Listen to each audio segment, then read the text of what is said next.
Check dam ఊళ్ళ కాడికి పోయిన కారు పార్టీ లీడర్లు అక్కడి రైతులతోని మాట్లాడి ఏం జరిగిందో తెలుసుకున్నారు. అటెంక మాట్లాడిన హరీష్ రావు సారు మానేరు నది మీద కట్టిన చెక్ డ్యాం ను కాంగ్రెస్ నాయకులే కూలగొట్టిరని గరమైండు. ఇదివరకు పెద్దపల్లి జిల్లా భోజన్నపేట దగ్గర ఉన్న హుస్సేన్ మియా వాగు మీద కూడా చెక్ డ్యాం ను వేల్చేస్తే రైతులే కేసు పెట్టిర్రు.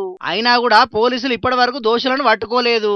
ఇప్పుడు ఈ గుంపుల చెక్ డ్యాం ను కూడా ఇసుక మాఫియానే ఊల్చేసింది. కాంగ్రెస్ హయాంలో చెరువులు చెక్ డ్యాం వేల్చేసుడు నిత్యకృత్యమైందని ఫైర్ అయ్యిండు.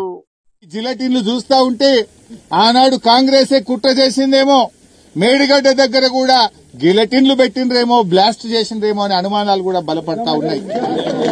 ఎందుకంటున్నా, కాళేశ్వరం అంటే 3 బ్యారేజీలు, 19 రిజర్వాయర్లు, 21 సబ్ స్టేషన్లు, 203 కిలోమీటర్ల టనలు, 1536 కిలోమీటర్ల గ్రావిటీ కెనాల్స్ అన్ని బాగుంటాయి. గాడ ఒక్క మేడిగడ్డలో ఒక్క 7వ బ్లాక్ లో 2 పిల్లర్లు మాత్రమే ఎందుకు కుంగాయి అని ఇలా అనుమానం వ్యక్తపరుస్తా ఉన్నారు. ఆనాడు అక్కడ ఇంజనీర్లు కూడా కంప్లైంట్ ఇచ్చారు, ఈడ బాంబులు పెట్టారు, గిలెటిన్స్ పెట్టారు అని అక్కడ పోలీస్ స్టేషన్ లో ఆ రోజే కంప్లైంట్ కూడా ఇచ్చారు. ఎందుకంటే మీ బుద్ధి చూస్తుంటే అర్థమైతుంది. మొన్న ఓపెన్ గా మీరు ఈడ పెద్దపల్లి మండలంలో గిలెటిన్ స్టిక్స్ తో ట్రాక్టర్లతో కాంగ్రెస్ నాయకులు దొరికిపోయారు.